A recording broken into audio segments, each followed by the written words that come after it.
Good morning, podcast family. Happy Wednesday.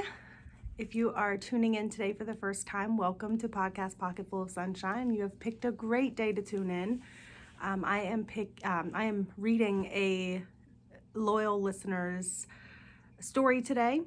I love being the voice for those who don't feel like they're able to speak their stories by themselves or on their own yet. At some point, I just hope that they'll be able to do that, but until that happens, then I'm the voice and I am sharing their stories and helping other people through their stories that can relate to what they're going through and just help them feel like they still have a sense of security and a sense of community, even though they are writing it anonymously. So if you would like to write an anonymous story into me to have me read on the podcast, I would love to have you do that. You can email me at podcastpocketfulofsunshine@gmail.com. I am also on all the social media platforms, TikTok, Facebook. I don't use Instagram as much as I should. I need to get a little bit better with that. But you can send me messages on there as well. And that's actually how I connected to this anonymous listener, is that she first messaged me on Facebook. So I'm just going to read her story and we're going to go through this and just share what she's been through and acknowledge what she's been through and help her through this healing process. And this is always when you speak your story and you share your story, it's all a part of your healing journey. Whether it's journaling, whether it's having someone read it on a podcast, whether it's being a guest on the podcast and sharing your story yourself, whether it's being a guest speaker somewhere, anytime that you can speak it and put it out there and just let your voice be heard is amazing. And it's so therapeutic and healing. We just don't realize that. So I hope that me reading this story for this loyal listener today can be just that for them, like give them that sense of empowerment, sense of healing, and sense of just that weight lifted off their shoulders of carrying this and not knowing what else to do with it. So all that said, here we go. This listener starts writing by, I came across your page one day while on Facebook. I've listened to a few podcasts and you truly have a gift. Thank you for all you're doing to help, encourage, and support other people. And that is my sole purpose here. Like, I am not a therapist. I'm not licensed. I'm just somebody that's here sharing my trauma, my story, my journey that I have been through this life, all the things that I still have to heal from, that I've been working on healing from. And just to let people know that they're not alone, because trauma, grief, addiction, everything that we go through can feel so lonely and make us feel so secluded and like no one knows, no one understands, But the whole purpose of this podcast is to let you know that you are not alone and that there are people out there that love you and understand what you're going through, even complete strangers that are cheering you on and know that you can get through this. And then she goes on with, I really don't know where to begin. I had a good childhood, no abuse or trauma. My mom and dad are still married. They just celebrated 46 years. My dad had strict rules and I walked a very straight line. I never gave them a drop of trouble. I'm not here to be Miss Goody Two-Shoes, but I'm just quickly explaining my childhood. I was always close to my parents, especially my mom. Girlfriend, kudos to you for walking that straight line, because I was not a good kid. I was off the hook, especially as a teenager. I was wild. I was crazy. I did what I wanted. My parents were, most of the time, my childhood, were in jail at the same time, sometimes years at a time. So my sister and I literally gave meaning to the word feral, because we did what we wanted when we wanted. I mean, we still went to school and I went to work and, we did responsible things, but we were not great. I have said on the podcast before, I think I probably smoked my first cigarette when I was 9 years old. So off the chain. So again, kudos to you for being that good girl and being that good child for your parent, because as a mom of 6 and having 5 girls, I know how challenging that can be as a parent to have ones that aren't, so by the book. Then around 2000, all that changed. One morning, bright and early, Dad came barging into my room like a maniac, woke me up from a dead sleep, got nose to nose with me, yelling and screaming, I'm this and I'm that. I don't help my mom around the house, I don't pay rent, blah, blah, blah. Mind you, I was attending college. If I wasn't in college, I was working and I had a steady boyfriend. Mom heard the commotion and came into my room, not once telling him to calm down, shut up, or nothing. After that, Dad left. Mom did call her parents to see if their rental property was available. Thank goodness it was, and there I went. Because of the incident, I stayed away, no phone calls or visits for weeks. One day, Mom called and said, you know you can still call home. From then on, things carried on as normal. So that's a huge blessing that you had some place that you could go to get out of that situation. As far as your dad coming into your room like that and just all of a sudden, like, I can't imagine how traumatic that was for you, especially growing up in, yes, you said your dad was strict, but you also mentioned here no abuse or no trauma. So I can't imagine how shocking that was for you to wake up to your dad in a rage like that, and just like the whole reality of it just sits you back and you're like, whoa, what just happened? Like, literally, what just happened and why is this happening?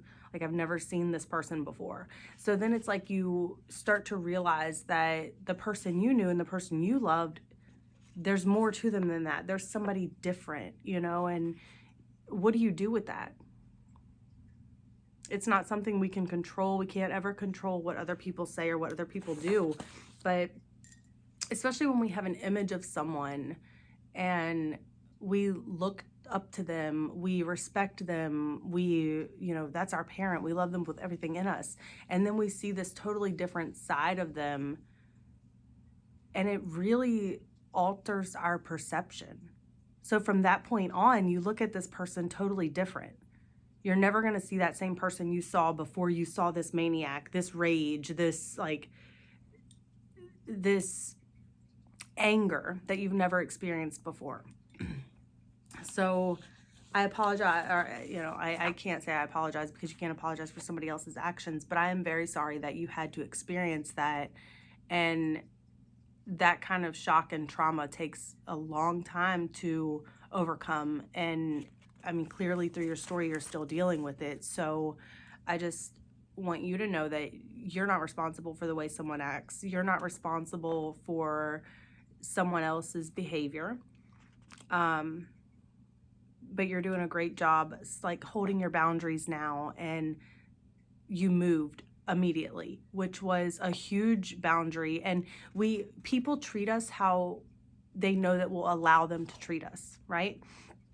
So when your dad came in screaming and yelling at you like that and you moved, that was a huge step for you, because you were then setting that boundary and showing him, like, I am not tolerating this. Even if I have to move out of this space, out of this house, away from you, I'm not going to be treated like that.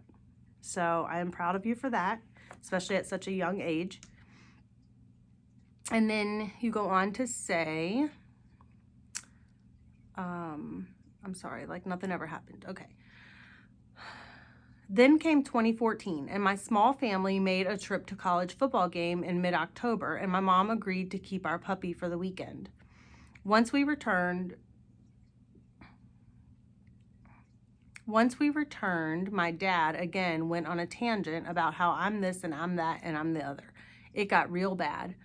My mom backed him 1,000%, and it made the knife wounds go deeper. So that's hard too, because you said that you and your mom had a very close relationship, closer than you and your dad. And you now expect this type of thing from your dad because he's already done this before, right?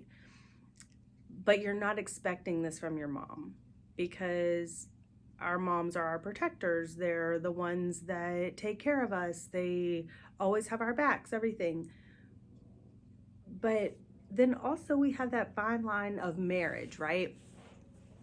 So a marriage is a union, and I feel like in my own marriage, just from personal experience, that was one of the things that we struggled with, was that I had two other children from another relationship, and I would parent them differently than what I guess he expected that he would parent his own child. So we would a lot of times argue about that, and there would be differences in opinions and things like that. And we didn't, I feel like personally in a marriage, like, your spouse is your person, that's your partner. Like, in front of anyone, you're agreeing with each other, right? If you really don't fully agree with each other, you have that discussion at home. But in the public eye, in front of groups, when it's necessary, you have their back, they have yours, no matter what. And then we can have a discussion in private later, because we're not going to sit out here and act a fool in front of people. We're not going to sit out here and argue in front of people. So that could be the reason why your mom sided with your dad, or backed him 1,000%, as you said, because that is her spouse. Regardless, like, no matter what, kids move, friends move, family members move on, things like that. But your spouse is the one that you're stuck with for the rest of your, not stuck with, I shouldn't say that, but you choose to be with for the rest of your life. So I see that a lot of times. Does it make us feel any better? Absolutely not. But I can understand, why she would feel obligated to side with your dad and to back him and to be supportive of him in that moment. Sometimes we can understand how things hurt us or why they hurt us, but we don't understand fully because we're not the other person. We don't know what they're going through. We don't know what happens behind closed doors. The frame of my podcast page on Facebook, the cover photo is a picture of my mom and dad holding my sister and I. And the caption on it says, "The picture says 1,000 words, but what about the ones behind the frame?"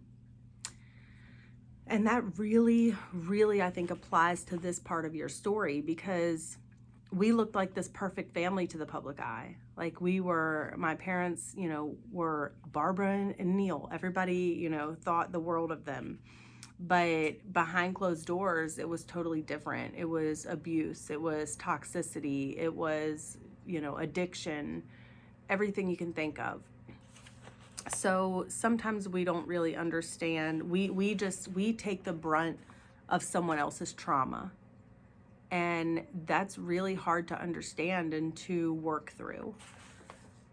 But just by you writing this and putting this out there and getting this out there, I hope it gives you a little bit of that power back that was taken from you because of someone else's trauma, because of the trauma that your parents experienced that we may not even yet know or be aware of.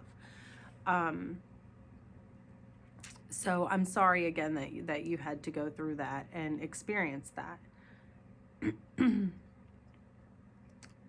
She did not stand up to him. My parents went off the deep end with their attacks on me, and at one point blaming me for how my sister turned out. She went and still is on a bad path. We somehow managed 2014 Thanksgiving and Christmas dinners, even though things were very tense and not good. My child had no idea there was trouble. I cut them off because they said a bunch of hateful, disrespectful things. I stuck my neck out in April of 2015 to try to repair the family.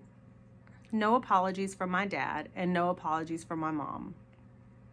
I'm going to pause right there again, because yesterday was 3 years since my dad passed away. And growing up, there was a lot of trauma that my dad caused in my life. He was abusive to my mother. He was dealing with his own trauma and his own things that I wasn't fully aware of as a kid. But as I became an adult and I started to see the things and hear the things now in a different perspective as a grown-up that he was talking to me about the loss of his brother, the loss of a friend, to Vietnam when he was in high school, and just all this significant loss and significant trauma that he had experienced in his life, losing his dad at a younger age. Lots of things that my dad went through that he never really fully felt, grieved for, or dealt with. He looked to substances to ease his pain. He looked to anything he could to numb it because he didn't want to feel it. And so as a result of that, it came out as rage and anger, and mostly towards my mother, but also sometimes towards my sisters and I and my brother. And so it's really, really hard to understand what someone has gone through and why they are behaving the way they are. And to have to deal with like feeling like you're being blamed for what someone else has done. A lot of times I feel like, especially when addiction is in play, the parents feel like they're going to blame the one that doesn't give as much trouble, because if they blame the one that is in trouble, it's going to be worse, right? And they're just going to push them away further. So they've got to put that anger and that energy out somewhere. And you're there, so you're the one that takes the brunt of it. And that totally sucks. I totally understand that. But making sure that your child didn't know that these things were going on, like, you broke that cycle. You have tried your best to make sure that that's not being leaked over into your child and who they see these people as. And eventually that child will have their own opinion and their own perspective of these people in their lives, and they'll see, you know, the things that are going on, and then they'll have to make a decision as to whether they separate themselves from that or they continue to be a part of it.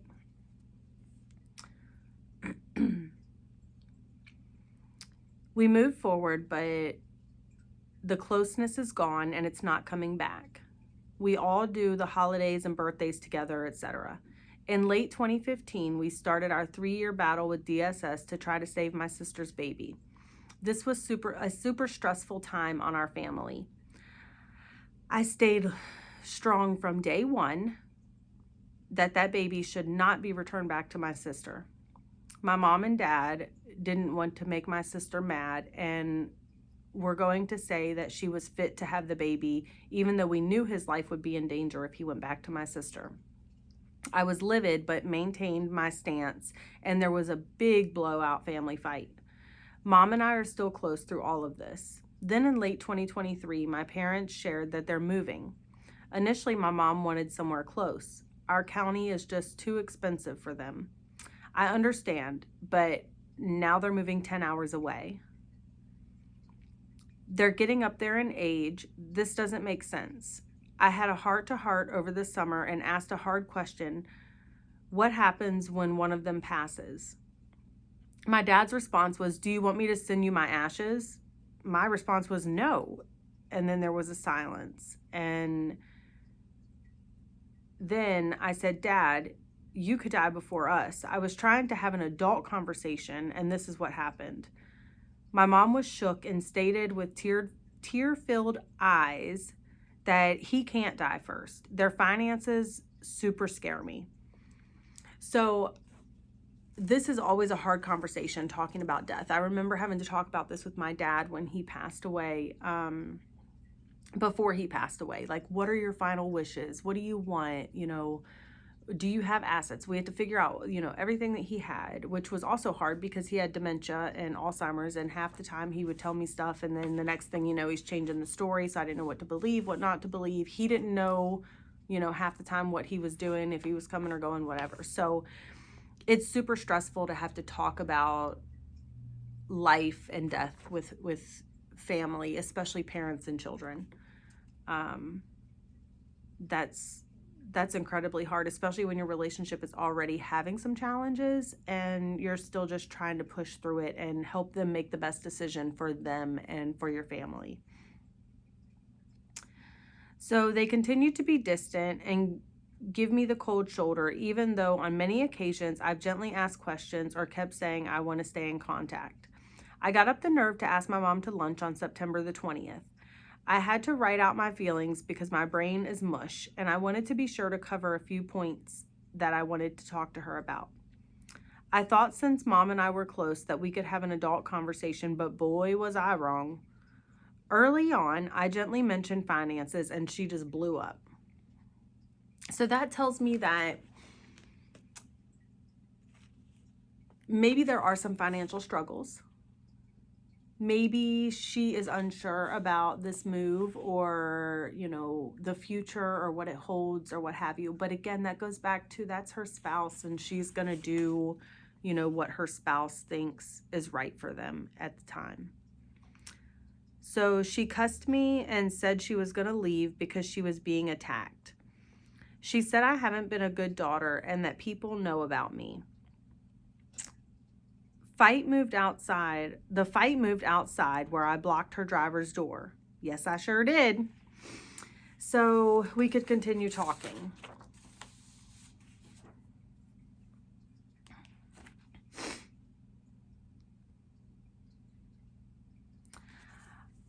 I continued to reiterate to her that I wanted to continue to have a close mother-daughter relationship with her. She did apologize for getting all hostile because she thought she was going to be under attack.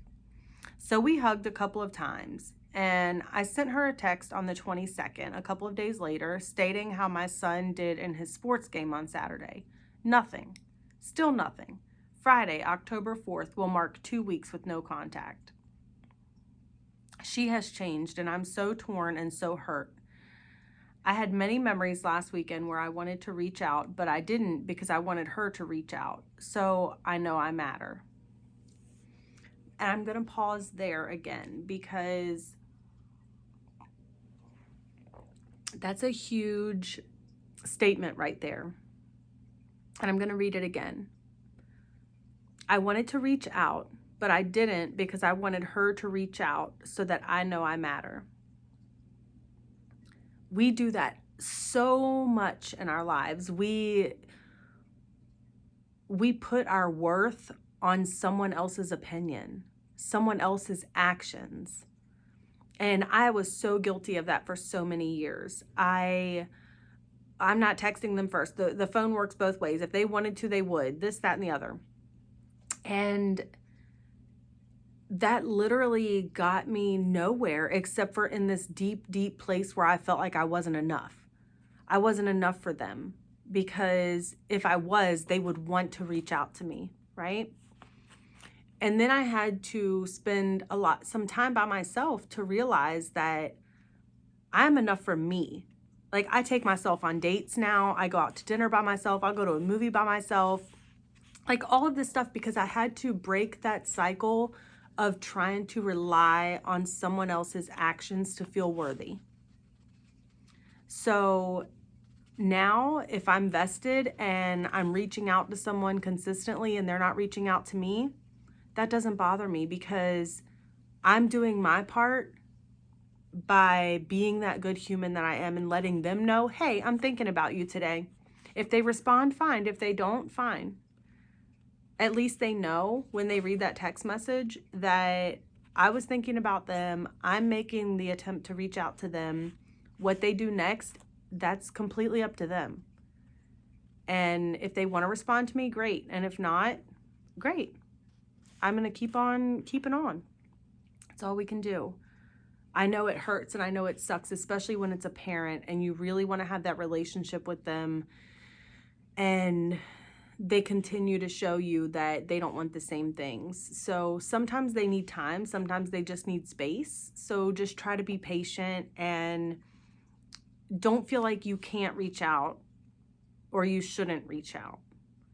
Like if God's putting that on your heart just to message them or, whatever, just do it. And however they respond, that has nothing to do with what kind of person you are, with how worthy you are, with how much you matter. That has to do with their own trauma and things that they're going through and dealing with. I know it wasn't a smart thing to do, but with everything I'd been going through with my parents back over the summer, they went to their dream destination to try to get a house. While they were there, I was hurting and decided to block my dad from Facebook, not realizing that he wouldn't be able to return unless I sent a new friend request. I wasn't thinking straight. But at the beginning of this, I told myself I would delete dad from Facebook because they stalk my page and find out instead of calling. No way I was going to let that happen once they moved. I know it was a bad move on my part because Mom mentioned the deleting in our fight. It wasn't actually deleting. I blocked him and then I unblocked him. I was really hurting at the time. I should have kept him as a friend and just permanently blocked him from a certain post. What's done is done. And again, I was going to take him off my page once they moved to the new state anyway. So that part of your story, like I hear a lot of trauma in there about about everything that you're dealing with, from your relationship being so great with your parents to all of a sudden your relationship taking a completely 360 turn and you not even understanding why or getting an explanation from them. So blocking people on Facebook is refreshing. Like, I have blocked family members, so don't feel like you were in the wrong for doing that, because peace of mind is priceless. And if someone is consistently on your page or sharing things from your page or whatever, just to start drama or cause you to be stressed out, to cause problems in your life, block them. Take permanent breaks from social media too sometimes. Well, not permanent, temporary, I should say. Like every few months, I used to, before I started this podcast. Now I don't really take breaks from socials. I don't do as much on my personal page now, mostly just my podcast page, but it's good to take those mental breaks because social media can be so exhausting. And then again, we're putting our worth and our value in the hands of people that we mostly don't even know. Like, I have thousands of friends or followers on Facebook, and half of them I just know from mutual friends through Facebook. I've never actually met them in person. And friends that I know have met them in person and been a part of their lives and things like that. But when we post things on social media, when we see things on social media, immediately, no matter what we see on there, we have an opinion of it, right? And people do that when they look at our pages. No matter what they see, they have an opinion of it. I'm sure some people watch this podcast and they're like, this woman is lost. She's batshit crazy. Like, what is she doing on here? This is stupid. This is the dumbest thing I've ever seen. But for some people, they watch my podcast and they're like, this is amazing. Like, this woman is being raw, real, truthful, like sharing her deepest pain and helping people. So just because one person has an opinion or acts a certain way doesn't mean that defines you as a person or defines your worth as a person. So I wouldn't be sorry if I were you for blocking my dad on social media. I've had to block my dad's actual phone number before so he couldn't call me because he was stressing me out so bad. So do what you need to do for your peace of mind, for your sanity, for your family. The only people that matter are the ones that are in your home, right? Nobody outside of your home has to live with you every day, has to deal with you every day, has to go through the emotions with you every day. So it doesn't matter what anybody else thinks or what anybody else says or does. I do completely understand too the part where you said you blocked them, you planned on blocking him permanently when they moved so that they would have to reach out to you. And I do think that's healthy. That's a healthy boundary. Like, no, you're not just going to follow my page and ignore me, but continue to be involved because you're on my Facebook, right? So if you want to reach out to me, you absolutely can. But I'm not going to give you this outlet to be able to do that. You can call me on the phone or talk to me on the phone or text me or something like that. So that's a great boundary to have and a great rule to set, I believe, with your parents, especially in this move. And then you go on to say, I have an important question. In your opinion, what should I do? How would you handle this? I have reached out and tried hard to keep the communication open. I'm not asking 100 questions because they would complain about that. They keep shutting me out. They act like they're spring chicks. Moving 10 hours away is crazy and scary at their age.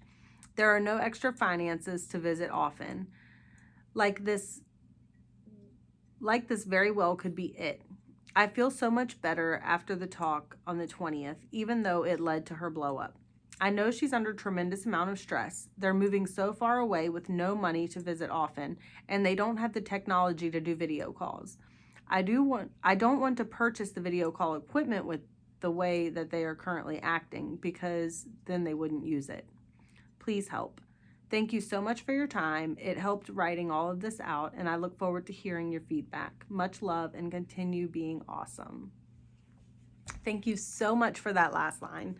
I'm sending all my love to you as well. And as far as them moving, again, like, that's just something that we can't control.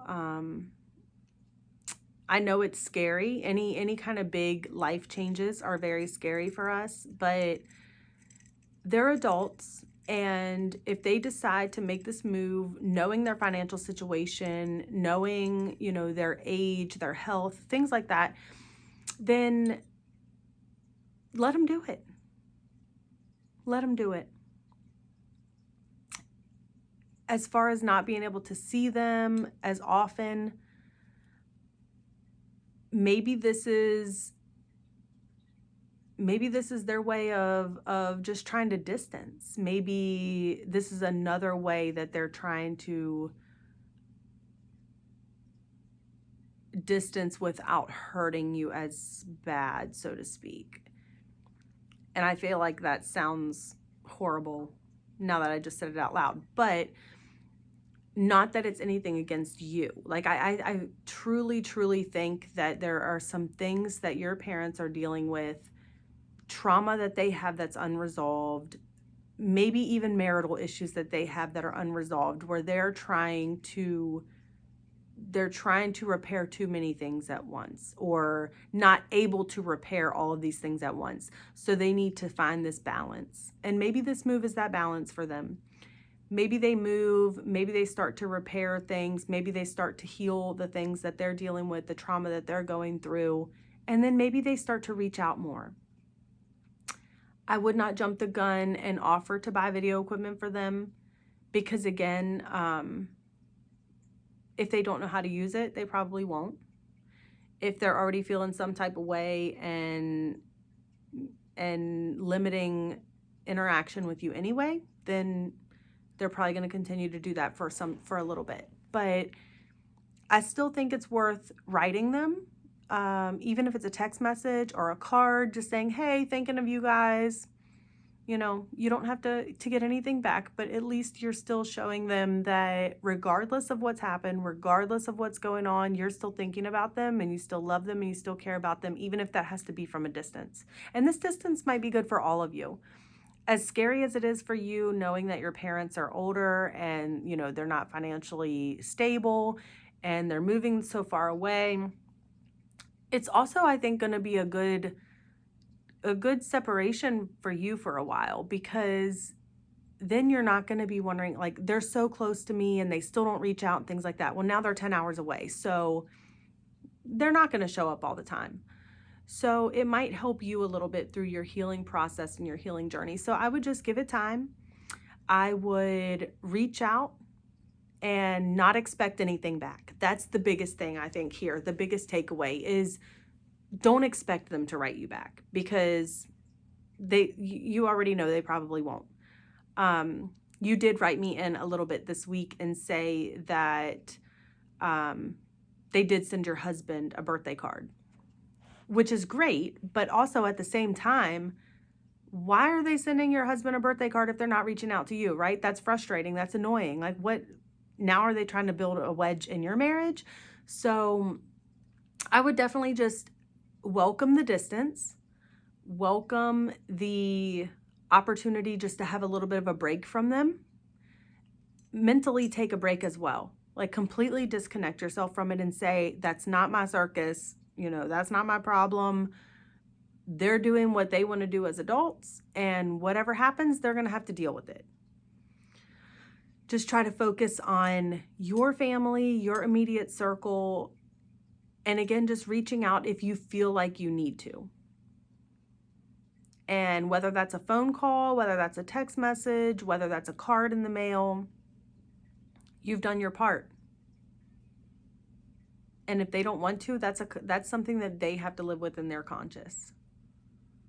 So just continue to breathe and just try to take it one day at a time, because that's all we can do.